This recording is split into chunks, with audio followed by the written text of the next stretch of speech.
Hello বন্ধুরা, কেমন আছো তোমরা সবাই? আশা করি অনেক অনেক ভালোই আছো। আর তোমাদের ভালোবাসায় আমিও অনেক ভালো আছি, কারণ তোমরা আমাকে যে পরিমাণে ভালোবাসা দিয়েছো এবং সাপোর্ট দিয়েছো তা আমি কোনোদিন ভুলতে পারবো না। তাই তোমাদেরকে মজা দেওয়ার জন্য আবারও একটি নতুন গল্প নিয়ে হাজির হলাম। গল্পটি শোনার মতো, আশা করি তোমাদের দাঁড়িয়ে যাবে এবং তোমরা হাতের কাজ করতে সবাই হেডফোন নিয়ে বসে যাও। একদিন রাতে অফিস থেকে বাড়ি ফিরে দেখি অতিথি রুমে আলো জ্বলছে। আমি আমার স্ত্রীকে বলি, কে এসেছে? আলো জ্বলছে যে ওই ঘরে। আমার স্ত্রী বলে, তোমার দেশের বাড়ি থেকে দুজন মানুষ এসেছে, সম্ভবত ওনারা স্বামী স্ত্রী। তাই তুমি কি ওনাদের আগে দেখোনি? না। মহিলা আমাকে জিজ্ঞাসা করেছিল, আমি তোমার কি হই? আমি যখন বলি আমি তোমার স্ত্রী হই, তখন সে আমাকে জড়িয়ে ধরে বলে, তুমি আমাদের রঞ্জনের বউ। ও মা, কত সুন্দর তুমি! তারপর আমাকে যত সব আদর করা শুরু করেছিল। আমি আমার স্ত্রীকে নিয়েই অতিথি রুমে যাই। দেখি 50 একজন মহিলা ও একজন পুরুষ বিছানা জড়ষ্ট হয়ে বসে আছে। আমি চিনতে পারছিলাম না। আমার মুখ ভ্যাবাচ্চাকা হয়ে ওঠে। ওনারও আমাকে চিনতে পারছিল না। আমার স্ত্রী মহিলাকে বলে, ইনি হচ্ছেন আপনাদের রঞ্জন, আপনাদের ছেলে। মহিলা আমার পরিচয় পেয়ে বিছানা থেকে উঠে এসে আমাকে জড়িয়ে ধরে কাঁদতে থাকে এবং বলে, তুমি এত বড় হয়ে গেছ। মহিলা বলেন, তুমি আমাকে চিনতে পারবে না। সেই ছোটবেলায় আমাকে দেখেছ। আমি তোমার জহুরা বুবু। মনে পড়ছে আমার কথা? মনে পড়ে কি আমাকে? সেই কত বছর আগের কথা। 25 বছর আগে, ক্লাস 4-এ পড়ি তখন। স্কুল থেকে বাড়িতে ফিরলে আমাকে খেতে দিতে হয় মা, না হয় জহুরা বুবু। জহুরা বুবু আমার জন্মের আগে আমাদের বাড়িতে কাজ করতে এসেছিল। সেই নাকি কোলে পিঠে আমাকে লালন পালন করেছে, আমাকে দেখে শুনে রেখেছে। একদিন স্কুল থেকে এসে দেখি জহুরা বুবু চোখে মোটা করে কাজল পরে আছে। আমি তার চোখের দিকে বিস্ময়ে পিট পিট করে তাকিয়ে থাকি। জহুরা বুবু আমাকে বলে, কি দেখছ তুমি? আমি আঙুল দিয়ে জহুরা বুবুর চোখ দুটো দেখাই। জহুরা বুবু বলে ওঠে, ওরে আমার ভাইটা। বলেই তার চোখ থেকে আঙ্গুল দিয়ে কাজল মুছে মুছে আমার চোখে পরিয়ে দেয়। জহুরা বুবুর দেওয়া তার চোখের কাজল আমার চোখে এখন আর নেই। তা মুছে গেছে কবে। একদিনের কথা মনে আছে। আমার খুব জ্বর এসেছিল।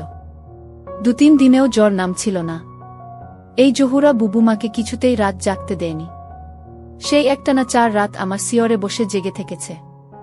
মাথায় জলপট্টি দিয়েছে। দুচোখের পাতা একটু সময়ের জন্য সে বন্ধ করেনি। আমার শিশুকালে জহুরা বুবু কত যে সেবা যত্ন করেছে, কত যে বিরক্তি ও যন্ত্রণা সহ্য করেছে, সেসব কথা আমার মনে নেই। আমি শুধু আমার মার কাছে থেকে সেসব কথা পরে শুনেছি। আমি যখন ক্লাস 6-এ পড়ি, এক বর্ষার দিনে জহুরা বুবুর বিয়ে হয়ে যায়। মা বাবাই সমস্ত বন্দোবস্ত করে তাকে বিয়ে দিয়ে দেয় দূরের এক গ্রামে। আমার শুধু মনে আছে, শ্বশুর বাড়িতে যাওয়ার সময় জহুরা বুবু আমাকে বুকেন টেনে নিয়ে ফুপিয়ে ফুপিয়ে কাঁদতে থাকে। নৌকায় উঠে সারা পথ নাকি সে কাঁদতে কাঁদতে চলে গিয়েছিল। বিয়ে হয়ে যাবার পর জহুরা বুবু মাঝে মাঝে আমাদের বাড়িতে বেড়াতে আসত। তারপর তার সংসার ব্যস্ততায় খুব বেশি আসত না। তারপর একদম না। তারপর চলে গেছে অনেক বছর। জহুরা বুবু আস্তে আস্তে সবার কাছে বিস্মৃত হয়ে যায়।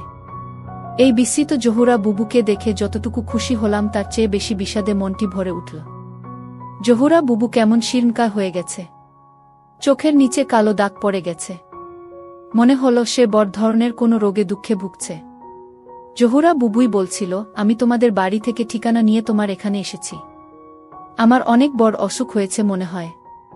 ওখানে এই রোগের কোনায় চিকিৎসা নেই। তাহ অসহায় হয়ে তোমার এখানে চলে এলাম। এই ঢাকা শহরে আমাদের আপন কেউ নেই। তোমার কথা মনে হলো, তাই তোমার কাছে চলে আসলাম। আমি জহুরা বুবুকে বলি, তুমি কোনো চিন্তা করবে না। তোমাকে ভালো ডাক্তার দেখাবো। তুমি ভালো হয়ে যাবে। তুমি সত্যিই ভালো হয়ে যাবে। জহুরা বুবু কিছু টাকা বের করে আমার হাতে দেয়। বলে, জানি না কত খরচ হবে। তুমি এখান থেকে খরচ করবে। আমি ওই মুহূর্তে জহুরা বুবুকে কোনো করুণা করতে চাই না। আমি তার হাত থেকে টাকা নিয়ে নেই। রুমে এসে আমি আমার স্ত্রীকে বলি, জানি তোমাকে না বললেও তুমি ওনাদের জন্য অনেক করবে। তবুও বলছি, তুমি বিরক্ত হবে না। তোমাকে একটা কথা বলি, এই জহুরা বুবু আমার বড় বোনের মতন, আমার মায়ের মতন। আমার সর্বশরীরে ওনার মায়া, মমতা, আদর, স্নেহ লেগে আছে। আমার ছোলো ছোলো চোখ দেখে ও শুধু বলল, ওনাদের কোনো অসম্মান ও অবহেলা হবে না।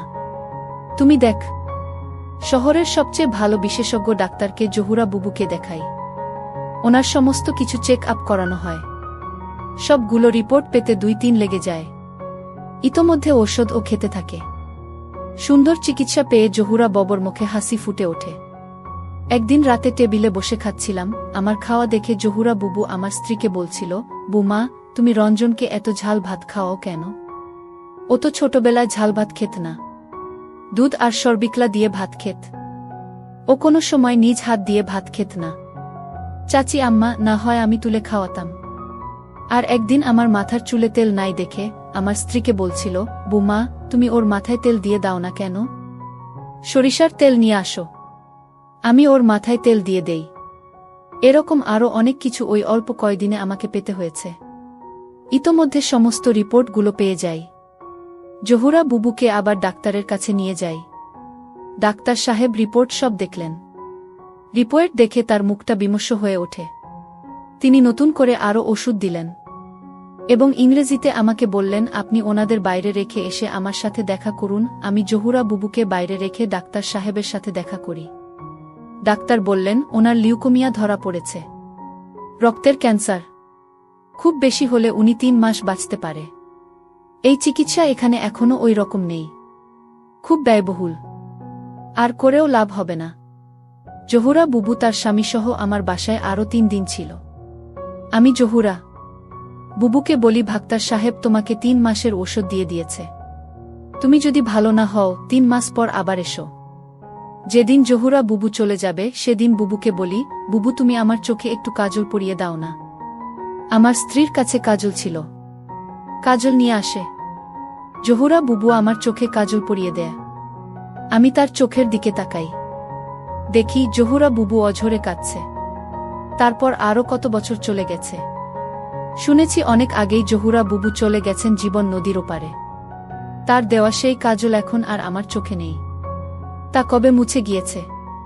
প্রিয় দর্শক, এই গল্পটা আপনাদের কেমন লাগলো তা অবশ্যই একটি কমেন্ট করবেন। আর যদি গল্পটা আপনাদের ভালো লেগে থাকে তাহলে ভিডিওটিতে একটি লাইক করে দেবেন। এই ধরনের ভিন্ন স্বাদের গল্প শোনার জন্য চ্যানেলটিকে অবশ্যই সাবস্ক্রাইব করে আমাদের সঙ্গে যুক্ত থাকুন।